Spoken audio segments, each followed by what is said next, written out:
Here with us today is Axel Meierhoefer, who is a Senior Development Program Manager at CP Professional Services. He is also an expert in program management and leadership development.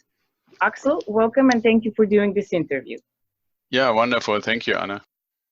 You have an experience of over 20 years as an international and multicultural program management executive in the life sciences industry. What does it mean to be responsible for the planning and managing of projects in the life sciences industry? I would say it means to be aware of the regulatory environment and the need to be really focused in always remembering that we are making products that end up in a human being with the aim to reduce the suffering or, when that is possible, even cure an illness. So that's on the one hand a huge responsibility, but it also can get lost a little bit in the day-to-day of tasks and goals and budgets and milestones and so on. So remembering this and in the role of the leader of a project to remind people when, they sometimes start fighting over little stuff is, in my view, very important, especially in that industry. Can you tell us what kind of challenges you have faced in your career and about the experiences that shaped you as a project and program manager? Well, one thing is that I'm pretty much very rarely really something like a subject matter expert in the project. And I have learned to be humble about it and admit that fact and literally kind of put that almost as a phrase, right? I'm making statements oftentimes like saying, I'm not the expert on this particular part of the science or this particular part of the manufacturing process. And when I'm asked to put this in some sort of a frame, I always say my superpower is the ability to see the big picture and how actions can influence the outcome long before others do. And then the other huge challenge is oftentimes in my particular case, the lack of authority with a team.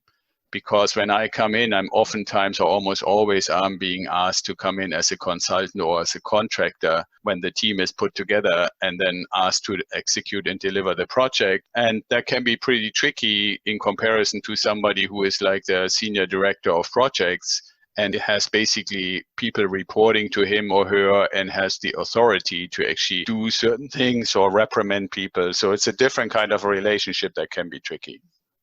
You are currently working as a Senior Director Program Manager at CP Professional Services, where you are involved in helping cell and gene therapy companies advance quickly and efficiently toward commercialization. Which aspect of the commercialization pathway is most critical in terms of achieving project success?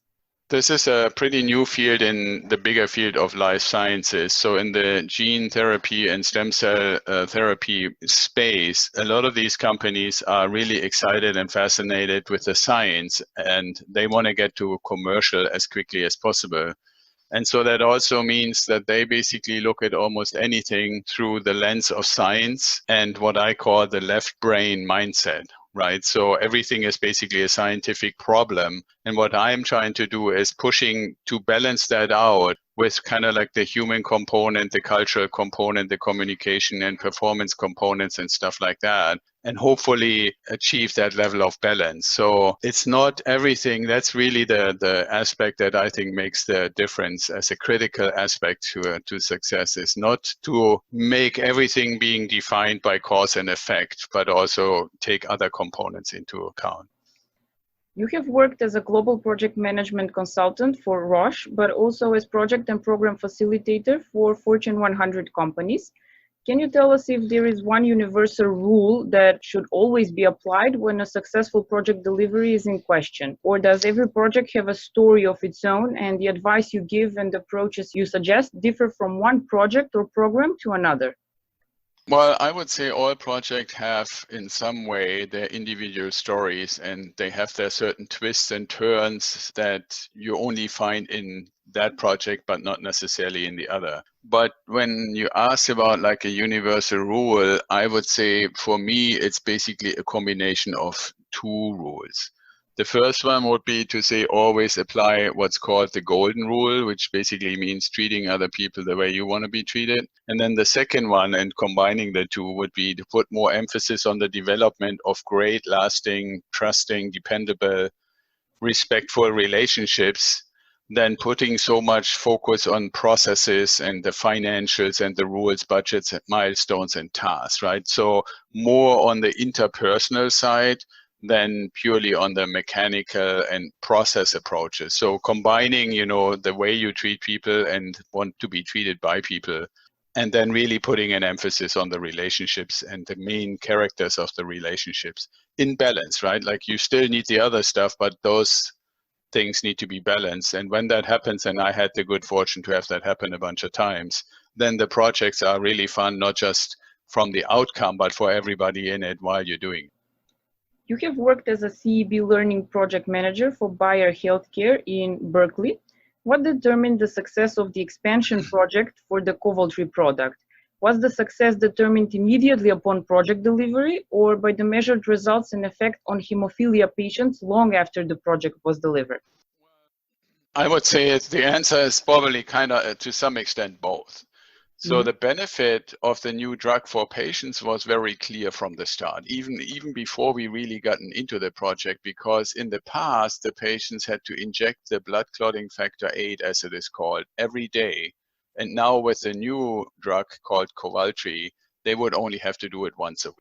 So that is naturally a huge improvement to convenience and to just quality of life. But then, like in many other projects, what was interesting was basically the evolution of the project. So first, when I first came in, my task was to come up with a strategy to teach German employees the manufacturing process of this new drug that only existed in one site in the US.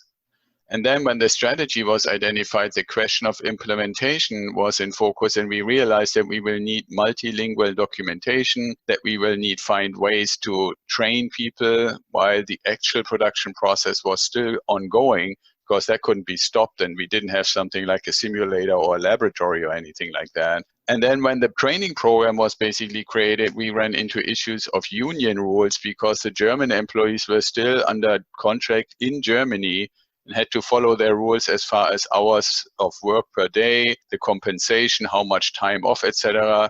And we learned a lot of things. So I've oftentimes said I dream of the day when Bayer would come and allow me to write a book about all the lessons learned from the project, because it's not that often that you go that deep in a multicultural international project.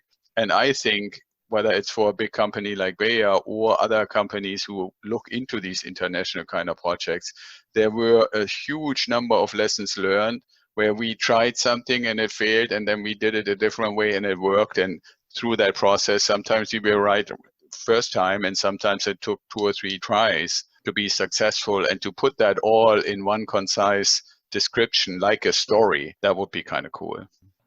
What are the most common constraints in the type of projects you work on? How do you deal with any arising issues during the project lifecycle? Are the issues something that can be easily bypassed, or do they require a certain kind of approach and special attention? Well, I often feel that the complexity of a project is underestimated, and the resources you will ultimately need, both in money and human resources, is often mainly seen as an expense and not really put in context with the purpose or the benefit that the project aims to achieve. Right. So in one of my recent projects, it was necessary for some team members to be in Britain, in the UK, about 25 to 30% of the year. And this was like a 3-year, and it's still ongoing. I'm done with my part, but there are still things going on. And so basically these guys had to travel back and forth between the US and the UK every, 5 to 6 weeks. And then they stayed on site for about anywhere between 8 days, like a little more than a week, to up to 3 weeks. And during the high activity period of the project, when we were doing most of the part that I was involved with, I flew over between the US and the UK together with my associate project manager pretty much every 6 weeks for about 7 to 10 days at a time. And so when you take that frame and say, okay, so how does this apply? I would be first to say, yes, you want to be frugal. Right, but in this case, the company insisted that everybody had to fly economy class, even on international travel, and even when it was on weekends and overnight. And the reason given why that was because the CEO of the company claimed to always travel using economy himself. Well, that sounds okay on the first glance, but then in those more than 2.5 years that I was there, he came to the UK 3 times. We went every 5-6 weeks. So those are some and similar kinds of situations where you really literally burn out your team members. You frustrate them. You give them this taste that other people don't appreciate their effort.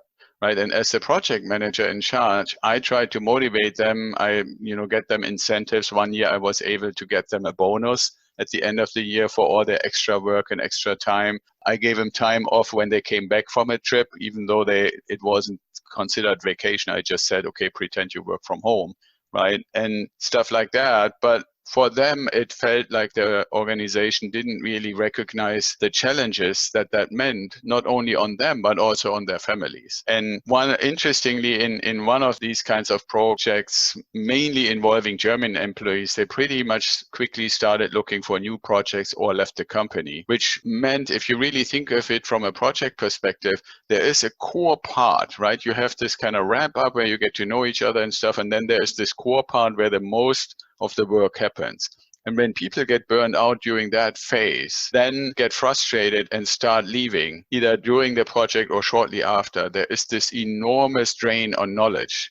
And in our case, with this one project, it was very, very obvious, because that knowledge about how this new piece of equipment that was to make the drug in the UK was supposed to be used was, and I believe strongly will be, very much hampered by the fact that the people who actually put everything together are one by one leaving because they're just frustrated with the way they were treated. And as a project manager, it's really hard to keep them motivated and keep them, going on these trips and doing the best work they can when they don't feel that they are appreciated.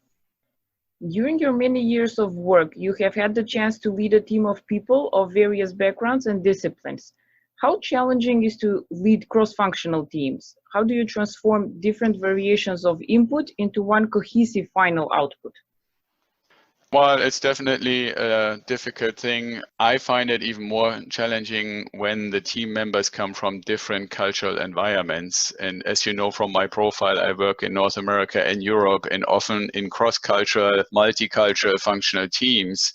So the biggest lessons I learned and can turn into suggestions for other project managers in similar situations, I would say, are 3. The first one is I put a lot of emphasis to learn what their personality and communication style is for each team member. And I have found some pretty good assessment tools. So whenever we put a new group together, or I'm being asked to lead a new team, I'm actually trying my best to engage each team member in their style. And I find out what their style is by doing the assessment. Now, that still is not easy, because you need to maintain your authentic style, but then basically try to be flexible with their style. Then the second thing is, and people who know me know this, I'm a huge fan of Jim Collins' book, Good to Great, and the lessons that he describes for a level 5 leader. And one that I apply in this context is applicable for a level 5 leader when it comes to what do you do in a project, right? So the first thing it says is, if something really goes well, but you can't really say who was exactly responsible for the success, then just call it luck. The second part it says is, if something goes really well and you know who was responsible or who was the cause for the success, then praise that person or the people in the team who were responsible.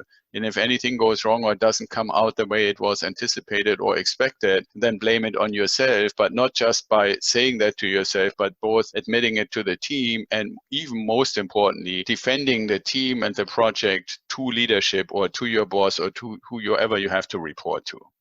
So that would be the second thing, like follow those 3 aspects of how to handle situations in a project according to Jim Collins, Good to Great. And then the third is that I basically, from a stylistic point of view, I start with the belief that people generally have good intentions, right? And they really mean it when they tell me what they will do or commit to something or promise me to change something.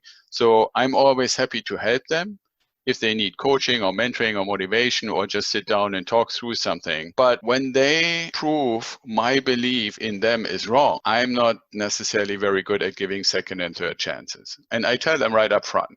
And I've had good success that way, right? So to say, okay, if you commit to something, I should be able to expect that you really do what you say, right? And those 3 things, so, looking at the personality and communication style, looking at things that happen in a project and how you rate them, who to praise and when to assume responsibility, and then really tell people, okay, you have every benefit of the doubt, just don't say and commit to things that you can't keep up. And so with those things, and there are a few more things, I have found that I can work pretty much with any team and people from anywhere in the world. And if we follow those rules and our commitments, we not only complete the project together and are proud of what we achieved, like for example with this machine in the UK, but we often remain friends many years after that, after the work is complete, because of the relationships that were created. How important is for cross-functional teams to be provided with information from all levels of management? How often do they need information traditionally used in strategic, tactical, and operational decisions? Yeah, I think it's important, but I don't necessarily would say it's so much a matter of how frequently, how often, right? I think it's more important, the more important aspect is what I would call the why. Way too often, I've seen the announcement of strategies or tactics, procedures, or new rules without the sufficient explanation of why. So there's a guy that I like, his name is Daniel Pink, and he's an expert in motivation, and he calls that the purpose motive, which means in the context of motivation, if I want my team members to follow a new rule or implement a new strategy, it's most important for them to understand the purpose or why they need to do it. If that's not answered, then they start rumor mill and put all kinds of energy into trying to answer the question for themselves. And I've seen them come up with the craziest assumptions of why something is being changed or now done a different way, because they weren't told what the real background was, and so they just make something up. And so the why only works when you have a trusting, respectful, appreciative relationship with your team members on your team and between you and each member individually. And that's actually the art. You know, when people say, is project management something that is hard to learn or easy to learn, I always say there is a methodology part, and then there is the art. And what I would say that actual artistic part of the project or program management is to develop those relationships. I mean, you can teach somebody to do a Gantt chart or a task list or identify milestones, but how do you make that program or that list, that sequence, and then get people to actually follow it and meet it and hopefully even beat it? Right. So creating that team culture quickly and successfully is much harder to do. And those who can are much more successful in projects. And I can say for me, that has always served me well. And I always make a strong effort to find out the why. And if I don't hear it in a presentation, like an all hands meeting or leadership presentation, I don't hesitate to raise my hand and say, sir or team or this group, can you please take a few minutes and explain to us why you want us to do this? Mm-hmm. And that also shows, you know, for the people on a team, our project manager or our team leader is standing up and getting us the answers that we need. Many teams are faced with a challenge when dealing with cross-functional dependencies and peers from other functions, and it becomes difficult to create a collaborative atmosphere. How do you manage to push team members to go the extra mile and collaborate with other teams to achieve project goals? Well, I think it's actually pretty simple when two particular things come together. I make sure that the team members have sufficient time and resources to do what is needed in my project. And if that's not the case, I either go to whatever level in the organization is necessary to get the time or resources, or brutally and bluntly tell those in charge that the project they want to accomplish will not work out. And I've been asked to leave a project because of it, but that wasn't very nice. But 4 months later, the project was dead. So I feel if you don't have sufficient resources, both in manpower and financially and otherwise, don't even try. And then the second aspect is to actually be the protector of the team members. And I hinted to that in some previous answers to your questions. But what I mean by that is they need to be able to trust me, come to me when things don't work as they should, tell me when there is a misunderstanding with another person, either inside or outside the team, so I can prevent it from turning into conflict. That's another one of my things, right? I have learned, and research supports it, that most conflicts start out with a misunderstanding. So if I hear about it early enough and I can basically be the mediator when it's still in the misunderstanding state, most conflicts never really actually occur or become conflicts. And then I have often said a good leader needs to be a closet psychologist that everybody can come to and seek help. And the best projects have always been the ones where the team ultimately appeared, behaved, and worked like similar to like a close-knit family. That does not mean there's never a conflict or an issue, but the purpose and the benefit of the community ultimately wins over the individual personal interest in the moment, right? There is this kind of like, blood is thicker than water, right? You're kind of sticking together because you cherish the community, even if you don't always get what you want. What would your advice be to managers responsible for cross-functional team? How can they increase the efficiency of their team? Well, I would say learn the 9 influencing strategies that I use and when you start with influencing strategies with empowerment. And when you trust your team members, you don't have to micromanage, know every little detail or be involved in every little meeting. I mean, there are way too many meetings to begin with. I have said many times, almost like a mantra, when you are leading a project, you should not manage the details. You can delegate that to your team members. They are the subject matter experts anyway. So lead the team and help the members. And the best analogy I can find is that you are the conductor of a great classic orchestra. Make your team make beautiful music in harmony, each playing their best in their individual section with their instrument, while you are making sure that they have the best environment, the protection from outside influencers. When at the end of the performance, they did great, they will get the standing ovation.